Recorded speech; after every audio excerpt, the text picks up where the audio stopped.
ಅಂಗಾಂಶಗಳು ಪಾಠದಲ್ಲಿ ಸಸ್ಯ ಅಂಗಾಂಶಗಳು, ಅದರಲ್ಲಿ ಮೊದಲನೇದಾಗಿ ವರ್ಧನಾಂಗಾಂಶದ ಚಿತ್ರ ಬಿಡಿಸುವಿಕೆ ವಿದ್ಯಾರ್ಥಿಗಳಿಂದ.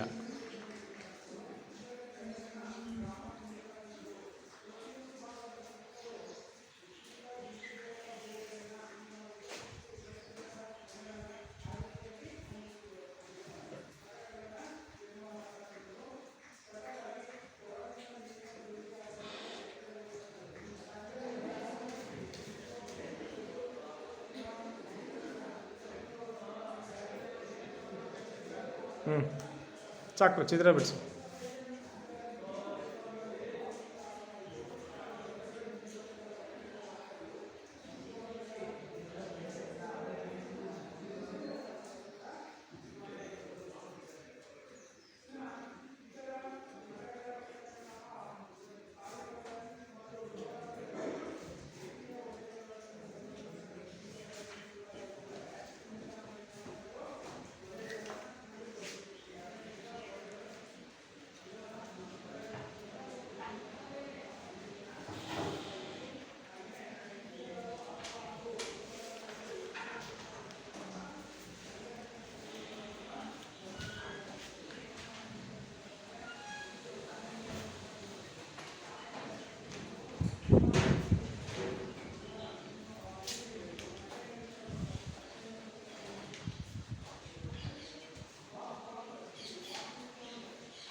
ಸಸ್ಯ ದೇಹದಲ್ಲಿ ವರ್ಧನಾಂಗಾಂಶ ಎಲ್ಲೆಲ್ಲಿರುತ್ತೆ? ಸಸ್ಯದ ಯಾವ್ಯಾವ ಭಾಗದಲ್ಲಿರುತ್ತೆ? ಹೇಳ್ರೋ, ಬಾಯ್ ಬಿಟ್ಟು ಹೇಳ್ರಿ, ಪಾಠ ಆಗಿದೆ ತಾನೆ? ಇಲ್ಲಿ ಸಸ್ಯದ ತುದಿ ಭಾಗದಲ್ಲಿ. ಮತ್ತೆ ಸಸ್ಯದ ಅಂತರ್ಗೆಣ್ಣು ಅಂದರೆ ಒಂದು ಗೆಣ್ಣು ಮತ್ತು ಮತ್ತೊಂದು ಗೆಣ್ಣುಗಳ ನಡುವೆ ಅಲ್ಲಿ ಅಂದರೆ ಪಾರ್ಶ್ವ, ಅದು ನಂತರ ಗೆಣ್ಣುಗಳಲ್ಲಿ ಇರುತ್ತೆ. ಗೆಣ್ಣು, ಅಂತರ್ಗೆಣ್ಣು ವರ್ಧನಾಂಗಾಂಶ ಮತ್ತು ಪಾರ್ಶ್ವ ವರ್ಧನಾಂಗಾಂಶ. ಹಾಗೆಯೇ ಬೇರಿನಲ್ಲೂ ಸಹ ಸಸ್ಯದ ತುದಿಯ ಭಾಗ ಅಂದರೆ ಸಸ್ಯದ ಕಾಂಡದ ತುದಿಯ ಭಾಗ ಮತ್ತು ಬೇರಿನ ತುದಿಯ ಭಾಗದಲ್ಲೂ ಸಹ ವರ್ಧನಾಂಗಾಂಶ ಕಂಡುಬರುತ್ತೆ ಅಲ್ವಾ? ಸೊ ಅದರ ಚಿತ್ರವನ್ನೇ ಪ್ರಜ್ವಲ್ ಬರಿತಾರೆ, ಅದು ಎಲ್ಲೆಲ್ಲಿ ಕಂಡುಬರುತ್ತೆ ಅಂತ. ಸೊ ಹಾಗಾಗಿ ವರ್ಧನೆ ಅಂದರೆ ಬೆಳವಣಿಗೆ ಎನ್ನುವ ಅರ್ಥ ಇದೆ ಅಲ್ವಾ? ಹಾಗಾಗಿ ಸಸ್ಯದ ಬೆಳವಣಿಗೆ ಆಗಲಿಕ್ಕೆ ಕಾರಣ ಆಗ್ತಕ್ಕಂತಹ ಅಂಗಾಂಶ ಇದು. ಹಾಗಾಗಿ ಕಾಂಡದ ತುದಿಯ ಭಾಗ ಮತ್ತು ಬೇರಿನ ತುದಿಯ ಭಾಗದಲ್ಲಿ ಹೆಚ್ಚಾಗಿ ಕಂಡುಬರುತ್ತೆ. ಆ ಭಾಗದಲ್ಲಿ ತುಂಬ ಮೃದುವಾದಂತಹ ಅಂಗಾಂಶ ಇದಾಗಿರುತ್ತೆ. ಮೃದುವಾದಂತಹ ಸಜೀವ ಜೀವಕೋಶಗಳನ್ನು ಹೊಂದಿರತಕ್ಕಂತಹ ಅಂಗಾಂಶ ಇದಾಗಿದೆ. ಒಂದೇ ರೀತಿಯ ರಚನೆಯನ್ನು ಹೊಂದಿರತಕ್ಕಂತಹ ನಿರ್ದಿಷ್ಟ ಕಾರ್ಯ ಅಂತಂದರೆ ಇಲ್ಲಿ ಬೆಳವಣಿಗೆ ಕಾರ್ಯವನ್ನು ಮಾಡ್ತಕ್ಕಂತಹ ಅಂಗಾಂಶ ಇದಾಗಿದೆ. ಸೊ ಇದನ್ನು ನಾವು ವರ್ಧನಾಂಗಾಂಶ ಅಂತ ಕರಿತೀವಿ. ಸೊ ವರ್ಧನಾಂಗಾಂಶದಲ್ಲಿ 3 ವಿಧ. ಯಾವ್ಯಾವುದು? ತುದಿ ವರ್ಧನಾಂಗಾಂಶ ಒಂದು, ಎರಡನೇದು ಅಂತರ್ಗೆಣ್ಣು ವರ್ಧನಾಂಗಾಂಶ, ಮೂರನೇದು ಪಾರ್ಶ್ವ ವರ್ಧನಾಂಗಾಂಶ. ಹೀಗೆ 3 ವಿಧದ ವರ್ಧನಾಂಗಾಂಶಗಳಿವೆ.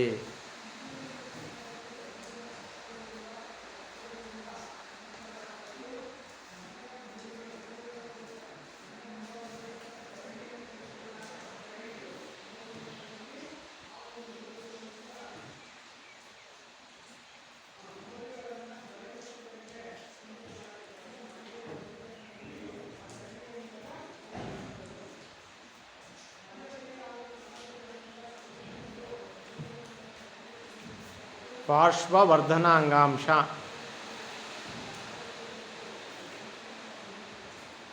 ಅಲ್ಲೇ ಬಡಿ ಬರಿ ವರ್ಧನಾಂಗಾಂಶ. ನೆಕ್ಸ್ಟ್ ಪೇರಂಕೈಮ ಅಂಗಾಂಶ. ಅದರಲ್ಲಿ ತುದಿ ವರ್ಧನಾಂಗಾಂಶ ತೋರಿಸು. ಅಂತರ್ಗೆಣ್ಣು ವರ್ಧನಾಂಗಾಂಶ. ಸರಿ ಬರಪ್ಪ. ನೆಕ್ಸ್ಟ್ ಪೇರಂಕೈಮ ಅಂಗಾಂಶ ಬರೀ ಏನಪ್ಪ?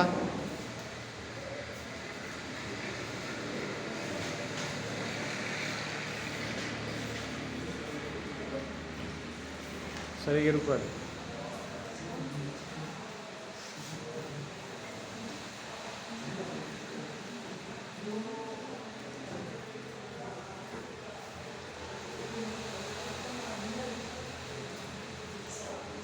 ಅಷ್ಟು ಗ್ಯಾಪ್ ಕೊಡಬೇಡ, ಒಂದೊಂದು ಅಟ್ಯಾಚ್ ಮಾಡು, ಸೇರಿಸು. ಆ ಕೋಶ ಟಚ್ ಆಗಲಿ, ಗ್ಯಾಪ್ ಬರಲಿ ಅಲ್ಲಿ ಮಧ್ಯದಲ್ಲಿ, ಹಾಗೆ ಸೇರ್ಕೊಳ್ಳಿ ಹಂಗೆ.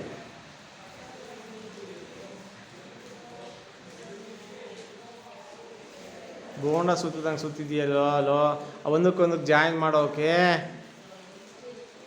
4 ಮಧ್ಯದಲ್ಲಿ ಹಂಗೆ ಗ್ಯಾಪ್ ಸಿಗಲಿ, ಹಂಗೆ ದಪ್ಪ ಬರೀ ಅದನ್ನು ಸೇರಿಸು. ನಾನು 4 ಬರ್ ತೋರಿಸಿದ್ದ, ಸೇರಿಸು ಸುತ್ತು ದಪ್ಪಕ್ಕೆ. ಅದಕ್ಕೆ ಫುಲ್ 4 ಸೇರ್ಲಿ, ಆ ಕಡೆದಕ್ಕೆ ಹೋಗಲಿ. ಒಂದು ಚಿತ್ರ ಬರೆಯೋಕೆ ಬರಲಿಲ್ಲ, ಅಷ್ಟು ಬರ್ ತೋರಿಸಿ ಇಲ್ಲೇ ಹುಡುಗರ ನಿಮಗೆ.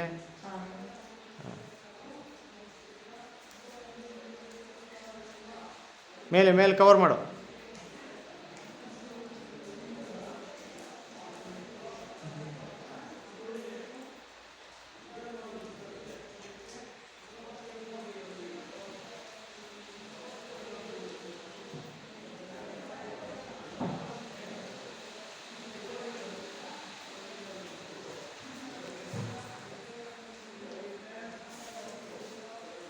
ಸಸ್ಯ ಅಂಗಾಂಶಗಳಲ್ಲಿ 2 ವಿಧ ಮುಖ್ಯವಾಗಿ. ಯಾವುದೋ ವರ್ಧನಾಂಗಾಂಶ ಒಂದು, ಹಾಗೆಯೇ ಶಾಶ್ವತ ಅಂಗಾಂಶಗಳು ಅಲ್ವಾ. ಸೊ ಅದರಲ್ಲಿ ಸಸ್ಯ ವರ್ಧನಾಂಗಾಂಶದ ಬಗ್ಗೆ ನೋಡಿದ್ವಿ, ಚಿತ್ರ ಬರೆದಿದ್ದು ನೋಡಿದ್ವಿ, ಭಾಗಗಳನ್ನು ನೋಡಿದ್ವಿ. ಈಗ ಶಾಶ್ವತ ಅಂಗಾಂಶಗಳು, ಆ ಶಾಶ್ವತ ಅಂಗಾಂಶಗಳಲ್ಲಿ ಮತ್ತೆ 2 ವಿಧಗಳು ಬರ್ತವೆ. ಒಂದು ಸರಳ ಶಾಶ್ವತ ಅಂಗಾಂಶ, ಮತ್ತೊಂದು ಸಂಕೀರ್ಣ ಶಾಶ್ವತ ಅಂಗಾಂಶ. ಆ ಸರಳ ಶಾಶ್ವತ ಅಂಗಾಂಶಗಳಲ್ಲಿ 1ನೇ ವಿಧ ಪೇರಂಕೈಮ ಅಂಗಾಂಶ. ಯಾವುದು 1ನೇ ವಿಧ? ಪೇರಂಕೈಮ ಅಂಗಾಂಶ. ಪೇರಂಕೈಮ ಅಂಗಾಂಶವನ್ನು, ಅದರ ಚಿತ್ರವನ್ನು ಅನಿಲ್ ಬರಿತಾನೆ. ಅದು ಎಲ್ಲೆಲ್ಲಿ ಕಂಡು ಬರುತ್ತೆ ಪೇರಂಕೈಮ ಅಂಗಾಂಶ ಸಸ್ಯದಲ್ಲಿ? ಅದ್ರ ಕೆಲಸ ಏನು, ಎಲ್ಲೆಲ್ಲಿ ಕಂಡು ಬರ್ತದೆ ಅದು? ಪೇರಂಕೈಮ ಅಂಗಾಂಶದ ಕಾರ್ಯ ಏನು? ಅಲ್ಲಿ ನೋಡ್ಕೊಂಡು ಬಾಯಿ ಬಿಟ್ಟು ಜೋರಾಗಿ ಹೇಳಬೇಕು. ಅಲ್ಲಿ ನೀವೇ ಗೊನಗಂಗಿಲ್ಲ. ಪಾಠ ಮಾಡ್ದಂಗೆ ಕೇಳಿಸ್ಕೊಂಡಿರ್ತಾನೆ, ನೋಡಿ ಬರ್ಕೊಂಡಿರ್ತಾನೆ.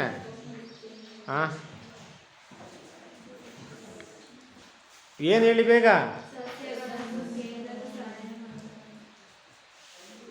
ಕಿವಿ ಕೇಳುತ್ತಾ? ಜೋರಾಗಿ ಹೇಳಬೇಕು. ಅಂತರ್ಕೋಶಿ ಅದೇನು ಭಾಗ ಬರ್ತಿರೋದು? ಮೇಲೆ ಕಾಣಂಗೆ ಅಲ್ಲಿ ಜಾಗ ಎಷ್ಟಿದೆಯೋ ಅಷ್ಟರಲ್ಲೇ ಬ್ಯಾಲೆನ್ಸ್ ಮಾಡಿ ಬರೀ. ಅಂತರ್ಕೋಶೀಯ ಅವಕಾಶಗಳು ಅಥವಾ ಖಾಲಿ ಜಾಗ, ಮೇಲಕ್ಕೆ ಹಾಕ. ಅದನ್ನು ಭಾಗವನ್ನು ಇತ್ಲಿ ತೋರಿಸಿದ್ದಲ್ಲ, ಅದನ್ನೇ ಮೇಗೆ ತೋರಿಸೋ. ಹಂಗೆ ತೋರಿಸು, ಅಲ್ಲಿ ಬರೀ ಅಲ್ಲಿಗೆ. ಅಂತರ್ಕೋಶೀಯ ಅವಕಾಶ.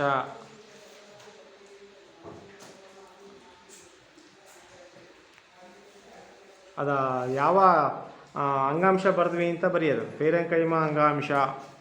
ಸರಿ, ಅದು ಹೇಳಿಲ್ಲ, ಅದು ಇಲ್ಲ. ಅದ್ರ ಕೆಲಸ ಏನು ಅಂತ ಜೋರಾಗಿ ಹೇಳ್ಬೇಕು. ಕಿವಿ ಕೇಳಿಸುತ್ತಲ್ಲ ಒಬ್ಬೊಬ್ರಿಗೂ, ಮತ್ತು ನಂಗೆ ಬಾರಿಸ್ತೀನಿ ಹಂಗೆ.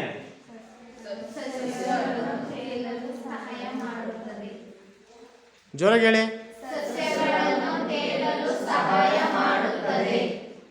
ಅದು ಯಾವುದದು? ಏರಂಕೈಮ ಅಂಗಾಂಶ. ಜನರಲ್ಲಾಗಿ ಕೇಳ್ತಿರೋದು ನಾನು. ಪೇರಂಕೈಮ ಅಂಗಾಂಶ. ಪೇರಂಕೈಮ ಅಂಗಾಂಶದಲ್ಲಿ ವಿಧಗಳು ಬರ್ತವೆ. ಕ್ಲೋರಂಕೈಮ, ಏರಂಕೈಮ, ಹೀಗೆ ವಿಧಗಳು ಬರ್ತವೆ. ಆ ವಿಧಗಳ ಬಗ್ಗೆ ಎಲ್ಲ ನಾನು ಹೇಳ್ತಿರೋದು. ಈ ಒಟ್ಟಾರೆಯಾಗಿ ಈ ಪೇರಂಕೈಮ ಅಂಗಾಂಶದ ಕಾರ್ಯ ಏನು ಅಂತ ಕೇಳ್ತಾ ಇದ್ದೀನಿ.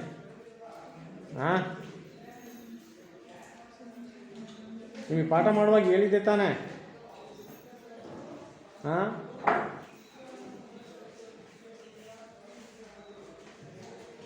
ಆಹಾರವನ್ನು ಸಂಗ್ರಹಿಸುವ ಕಾರ್ಯವನ್ನು ಮಾಡ್ತದೆ. ಆಹಾರ ಸಂಗ್ರಹಣೆ ಕಾರ್ಯ ಇದರಲ್ಲಿ ಇದೇ ಪೇರಂಕೈಮ ಅಂಗಾಂಶದಲ್ಲಿ ಕ್ಲೋರೋಫಿಲ್ ಇದ್ದರೆ, ಪತ್ರ ಹರಿಯುವ ಭಾಗ ಇದ್ದರೆ ಅದನ್ನು ಕ್ಲೋರಂಕೈಮ ಅಂತ ಕರಿತೀವಿ. ಅದು ಆಹಾರವನ್ನು ತಯಾರಿಸುವ ಕಾರ್ಯವನ್ನು ಮಾಡುತ್ತೆ.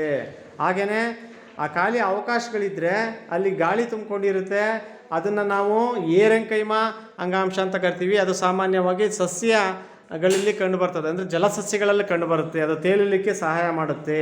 ಹೀಗೆ ಆ ಪೇರಂಕೈಮ ಅಂಗಾಂಶದ ಕೆಲವೊಂದು ಕೆಲಸ ಕಾರ್ಯಗಳು. ಇದರಲ್ಲಿ ಅಂತರ್ಕೋಶೀಯ ಅವಕಾಶ ಎಲ್ಲಿದೆ ತೋರ್ಸಪ್ಪ. ಅದೇ ಇಲ್ಲಿ, ಅದು ಅಲ್ವಾ? ಸರಿ, ಬಾ. ನೆಕ್ಸ್ಟ್ ಒನ್ ಯಾರು? ಮುಂದಿಂದ ಯಾರು? ಕೂಲಂಕೈಮ ಅಂಗಾಂಶ. ಬನ್ನಿ. ಕೂಲಂಕಷಮ ಅಂಗಾಂಶ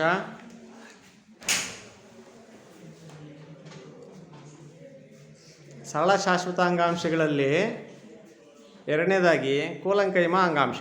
ಆ ಕೂಲಂಕಷಮ ಅಂಗಾಂಶದ ಜೀವಕೋಶಗಳು ಹೇಗಿತ್ತು ಅನ್ನೋದನ್ನು ರಚನೆಯ ಮೂಲಕ ತೋರಿಸ್ಬೇಕು, ಭಾಗ ಬರೆದ್ಬಿಟ್ಟು ಅದರ ಕೆಲಸ ಕಾರ್ಯಗಳನ್ನು ಹೇಳಬೇಕು.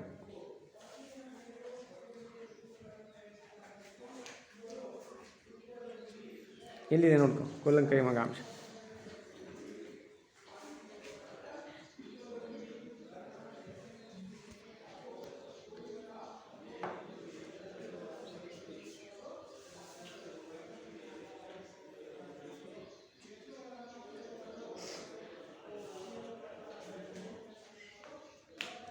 ಈಗ ಜೀವನ ಬರಿತಿರೋದು ಯಾವ ಅಂಗಾಂಶ?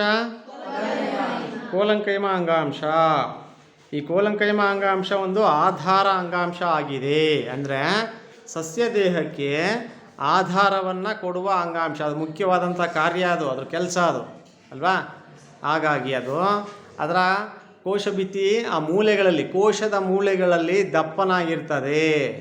ಆ ಕೋಶ ಭಿತ್ತಿ ಯಾವುದರಿಂದ ಮಾಡಲ್ಪಟ್ಟಿದೆ ಅಂತ ಹೇಳಿದ್ದೀನಿ? ಲಿಗ್ನಿನ್ ಅಂತಕ್ಕಂತಹ ಅಂಶದಿಂದ ಮಾಡಲ್ಪಟ್ಟಿರುತ್ತೆ. ದಪ್ಪನಾಗಿ ತೋರಿಸಪ್ಪ ಅದನ್ನು. ಒಂದು ಜೀವಕೋಶ ಮತ್ತೊಂದು ಜೀವಕೋಶ ಸೇರುವ ಮೂಲೆ ಭಾಗದಲ್ಲಿ ದಪ್ಪನಾದಂತಹ ಕೋಶ ಭಿತ್ತಿ ಇರ್ತದೆ. ಅದು ಲಿಗ್ನಿನ್ನಿಂದ ಮಾಡಲ್ಪಟ್ಟಿರುತ್ತೆ. ಇನ್ನೂ ದಪ್ಪನಾಗಿ ತೋರಿಸು. ಆ ಮೂಲೆಗಳಲ್ಲಿ ದಪ್ಪನಾಗಿ ಬರ ತೋರಿಸೋದು. ರಬ್ ಮಾಡು, ದಪ್ಪದಾಗಿ ಬರೀ ಪರವಾಗಿಲ್ಲ.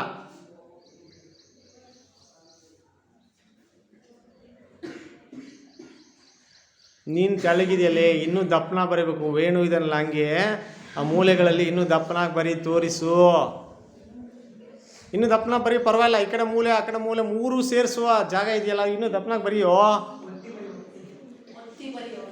ಆ ಚಾಕ್ ಪೀಸನ್ನು ಅಡ್ಡವಾಗಿ ಇಟ್ಕೊಂಡು ರಬ್ ಮಾಡು. ಹಾಗೆ ಈ ಕೆಳಗೂ ಬರ್ಬೇಕದು. ಹಾಗೆ ವಿ ಶೇಪ್ ಆ ಥರ ಹಂಗೆ ಬರ್ಬೇಕದು. ಮೂರು ಕಡೆಗೂ ಮೂಲೆ ಕನೆಕ್ಟ್ ಆಗಬೇಕು ಆ ಕೋಶ ಭಿತ್ತಿ.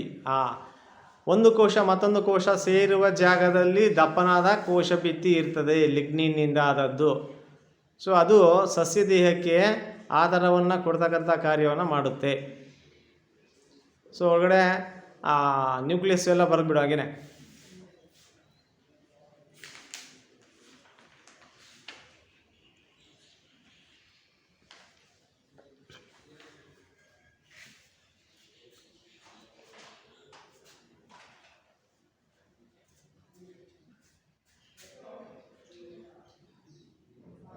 ಬರೀ ಬೇಗ ಬರೀ.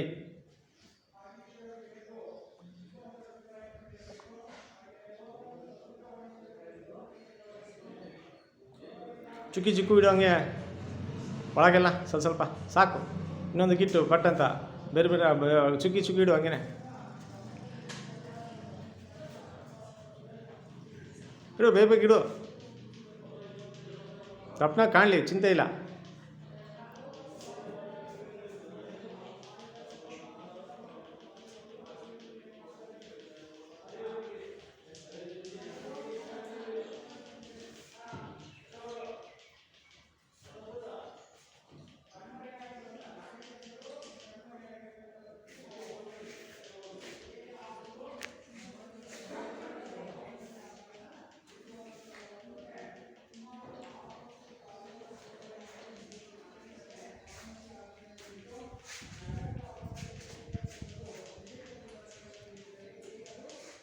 ಮೇಲ್ ಬರಿ ಮುಗಿಸ್ಬೇಕ.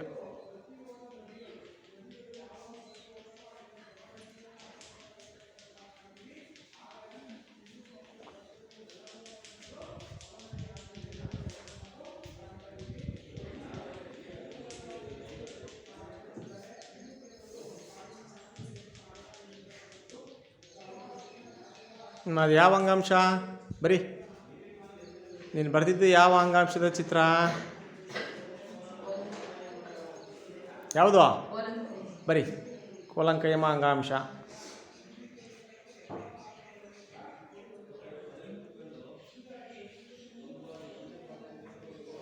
ಭಾಗ ಗುರುತಿಸು ಹಾಗೇನೆ.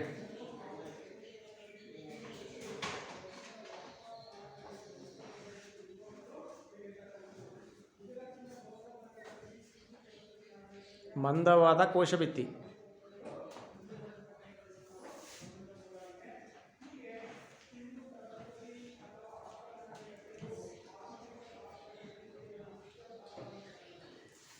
ಮಂದವಾದ ಕೋಶಭಿತ್ತಿ.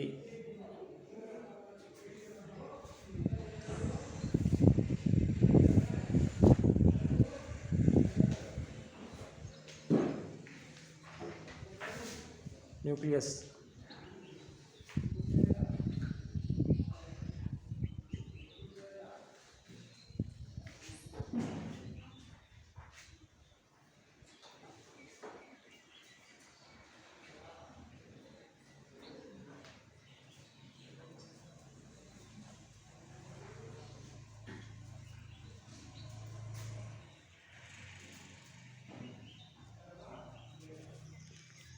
ಹಸು ಸಸ್ಯ ಜೀವಕೋಶ ಆಗಿರೋದ್ರಿಂದ ದೊಡ್ಡದಾದ ರಸದಾನಿ ಇರುತ್ತೆ. ಸೆಂಟ್ರಲ್ಲಿ ದೊಡ್ಡದಾಗಿ ರಸದಾನಿ ಬರಿ ಹಾಗೆ ಹಾಗೆ ಅದಕ್ಕೆ ತೋರಿಸು, ರಸದಾನಿ ಅಂತ ಅದಕ್ಕೆ ತೋರಿಸು. ಓಕೆ, ಇರಲಿ ಬಿಡು. ಹಾಂ, ಆ ಥರ ಬರಬೇಕು.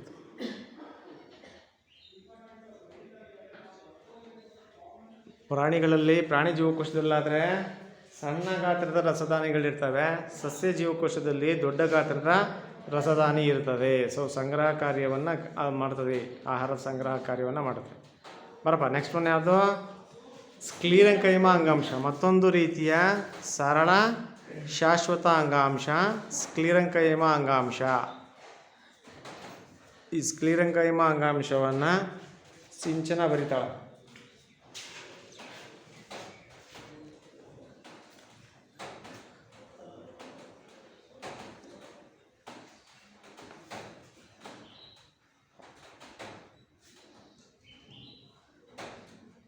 ಈ ಸ್ಕ್ಲೀರೆಂಕೈಮ ಅಂಗಾಂಶ ಇದೆಯಲ್ಲ, ಇದು ಸಾಮಾನ್ಯವಾಗಿ ಇದು ಸಹ ಸಸ್ಯ ದೇಹಕ್ಕೆ ಆಧಾರವನ್ನು ಕೊಡ್ತಕ್ಕಂಥ ಕೆಲಸ ಮಾಡುತ್ತೆ.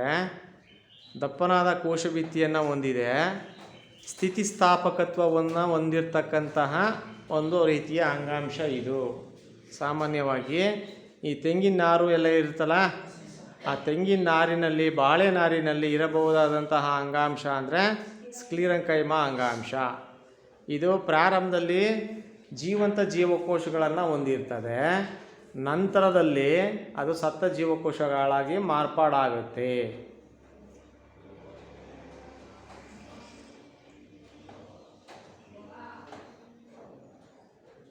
ಅದನ್ನೇ ದಪ್ಪದಾಗಿ ಬರೆಯಪ್ಪ. ಇನ್ನೂ ದಪ್ಪಗೆ ಬರಿ. ಬರೆದಿದ್ರ ಮೇಲೆ ಬರಿಬೇಡ, ಪಕ್ಕದಲ್ಲಿ ಬರಿ, ಅದು ದಪ್ಪನ ಕಾಣಿಸುತ್ತೆ ಅವಾಗ. ಹಾಗೆ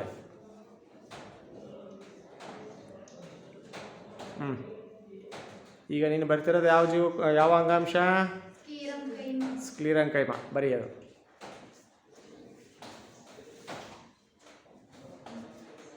ಅಲ್ಲೇ ಮಧ್ಯದಲ್ಲಿ ಅದೇನು ಅಲ್ಲ, ಬರಿ ಅದೇನು ಬರಿಬೇಕು? ಬರಿ. ಕಿರಿದಾದ ಹೇಳೋದು ಏನಲ್ಲಿ ಮಂಗ. ಹಾಂ, ಕಿರಿದಾದ ಕುಹಾರ, ಲಿಗ್ನಿನ್ನಿಂದ ಆದಂತಹ ದಪ್ಪ ಕೋಶಭಿತ್ತಿ.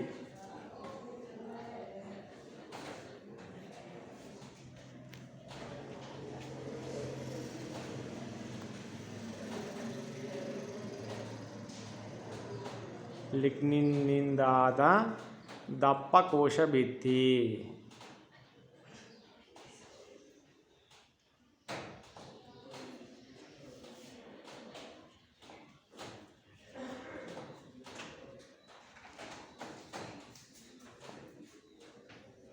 ಯಾವ ಅಂಗಾಂಶ ಅದು? ಸ್ಕ್ಲೀರೆಂಕೈಮ ಅಂಗಾಂಶ.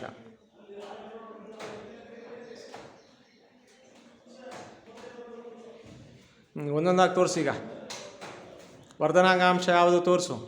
ವರ್ಧನಾಂಗಾಂಶ. ಹಾಂ ಹಾಂ ಹಾಂ. ಎರಡನೇದು ಸರಳ ಶಾಶ್ವತ ಅಂಗಾಂಶಗಳಲ್ಲಿ ಒಂದನೇದು ಯಾವುದು? ಪೇರೆಂಕೈಮ ಅಂಗಾಂಶ. ಅದ್ಯಾವುದು? ಅದು. ಹಾಂ. ನೆಕ್ಸ್ಟ್ ಎರಡನೇದು ಯಾವುದು? ಅಂಗಾಂಶ. ನೆಕ್ಸ್ಟು ಸ್ಕ್ಲೀರೆಂಕೈಮ ಅಂಗಾಂಶ. ಇವಿಷ್ಟು ಸಸ್ಯ ಅಂಗಾಂಶಗಳು. ಹೌದಾ? ಅರ್ಥ ಆಗಿದೆಯಾ? ಅರ್ಥ ಆಗಿದೆಯಾ ಎಲ್ರಿಗೂ?